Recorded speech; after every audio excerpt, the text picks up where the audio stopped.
ইরানের মিসাইল বৃষ্টিতে ইসরায়েল ভীষণভাবে বিধ্বস্ত। মধ্যপ্রাচ্যের আকাশে যুদ্ধের কালো মেঘ ক্রমে আরও ঘনীভূত হচ্ছে। ইরানের নবনিযুক্ত সর্বোচ্চ নেতা মোস্তফা খামেনির নির্দেশনায় প্রথমবারের মতো সরাসরি ইসরায়েলের ভূখণ্ড লক্ষ্য করে ক্ষেপণাস্ত্র নিক্ষেপ করেছে ইরান। সোমবার 9 মার্চ এই হামলার ঘটনা নিশ্চিত করেছে ইরানের রাষ্ট্রীয় গণমাধ্যম।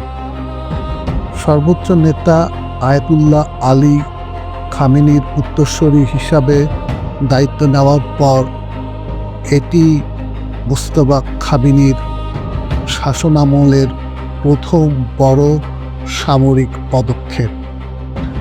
বিশ্লেষকদের মতে এই হামলা মধ্যপ্রাচ্যের চলমান উত্তেজনাকে এক নতুন এবং আরও বিপজ্জনক পর্যায়ে নিয়ে গেছে।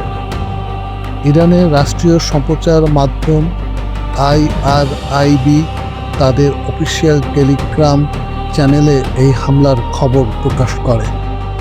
একই সঙ্গে একটি বিশেষ ক্ষেপণাস্ত্রের ছবিও প্রকাশ করা হয়, যা দ্রুত সামাজিক যোগাযোগ মাধ্যমে আলোচনার ঝড় তোলে।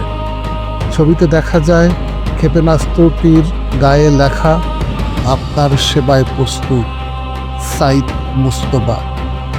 এই বার্তার মাধ্যমে নতুন নেতার প্রতি ইরানের সশস্ত্র বাহিনীর আনুগত্য প্রকাশ পেয়েছে বলেই মনে করছেন পর্যবেক্ষকরা। অন্যদিকে যুক্তরাষ্ট্রের প্রেসিডেন্ট ডোনাল্ড ট্রাম্প জানিয়েছেন, ইরানের সঙ্গে যুদ্ধ কখন শেষ করা হবে সে বিষয়ে তিনি ইসরায়েলের প্রধানমন্ত্রী বেনিয়ামিন নেতানিয়াহুর সঙ্গে যৌথভাবে সিদ্ধান্ত নেবেন।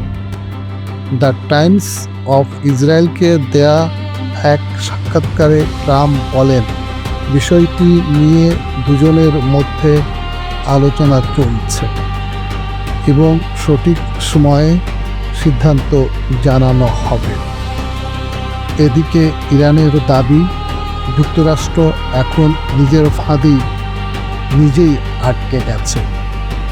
বিশ্লেষকদের মতে ইরান, যুক্তরাষ্ট্র এবং ইসরায়েলের এই সংঘাত পুরো মধ্যপ্রাচ্যকে ঠেলে দিয়েছে আরও বড় এক যুদ্ধের দ্বার প্রান্তে, যার প্রভাব পড়তে পারে পুরো বিশ্বের রাজনীতি ও অর্থনীতিতে।